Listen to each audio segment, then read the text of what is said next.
When is the right time to join a medical aid? I'm meeting with Damian McHugh from Momentum Health so he can tell us.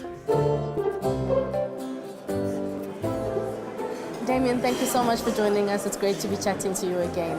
What we wanted to chat to you about today is when is the right time to join a medical aid? Is there a particular age where one should start looking at being a part of a medical aid scheme? It's always now. People think that I'm bulletproof when I'm younger. I'll only join when I'm late. When I'm older, or when I get sick is the right time to join, and that's the wrong thing to do. You need to join a medical aid scheme as soon as you possibly can. Even if it means you're healthy at that stage, then buy an option which suits you, a cheaper option. And as you need the benefits, then upgrade into those options rather than thinking, oh, well, I need something now, let me buy it then. It's the wrong thing. So as young as you can, because otherwise we have some restrictions. One of them is a late joiner penalty. The later you join in your life, we can actually load your premium.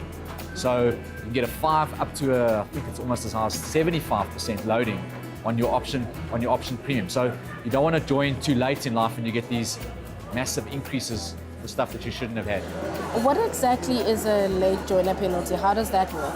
It's any age sort of from 35. So once you are 35 years of age and you join a medical scheme, then we can load your premium. And very simply, sort of works in age brackets or age categories. So every 5 years thereafter, we can add 5%. So if you join at 35 and you haven't been on before, we could load you 5%. Later in your life, we can load as much as 75%. So you got to be cautious about when you join. So a lot of people think, I don't join now, I'm healthy. It's not necessarily the right decision. So join when you're younger, and those, what we call years, are called credible coverage. Any year you've been on a medical scheme from the age of 21, we take off that age. So it becomes, you don't pay those loadings. And are there any other restrictions perhaps? No, it's a good point. Actually, there are. We do have, medical schemes do have other restrictions that they can impose, and that's not about age, it's about health. We can't load you if you are sick or whatever, but we can restrict you from having those benefits if you are. So I'll give you an example. We call a general waiting period. Now that's 3 months from the date you join. We don't provide cover for you unless for what we call PMBs. Then there's also a 12-month restriction or a pre-existing condition exclusion. So if I join a medical scheme, let's say I'm pregnant, they don't have to cover that pregnancy for 12 months. So you need to understand, do any of those apply to you when you join? We can't exclude all of them, but there are those restrictions. So there are 3 of them. Pre-existing condition, I come into a medical scheme with a condition that I have, a late joiner penalty, as I explained just now, and a general waiting period, which can apply cost benefits for 3 months only. So what if I want to join a medical aid scheme and I come with a condition that's already been diagnosed? What happens then? Well, the medical scheme can then look at that and say, we're going to exclude this cover for, and the longest they can do it for is 12 months. Okay, so they have to cover you for everything else, but just not for that condition for 12 months. That's the longest. Now, they don't always apply it, and they don't have to apply it.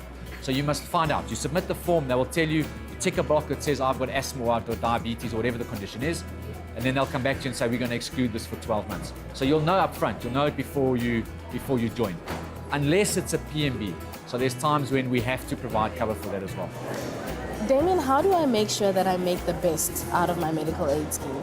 Understand what your needs are. What are your actual needs?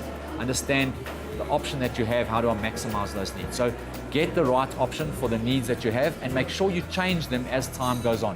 We often find people I gave a baby, then I stay on the same hospital plan I was always on, but my baby's quite sickly. So make sure as your needs change, you change your option to meet them. I think lastly is also understand what other benefits are around that medical scheme. So whether it's a loyalty program or a wellness program. In Momentum's case, we have a product feature called Health Returns. We pay you money back every month for doing some things. So if you don't do those things, you're not maximizing the value that the medical scheme has. So understand what your needs are, look at what the option has, change your option as your needs change, and then understand what the other benefits are that a medical scheme has. And if you utilize those things well, your medical scheme premium is then not such a grudge purchase. Great. Once again, thank you so much for joining us. It was great chatting to you. Thanks a lot. Thank you. Cheers. Well, there you have it. The earlier you join a medical aid scheme, the better. But do make sure that you choose the right one for you.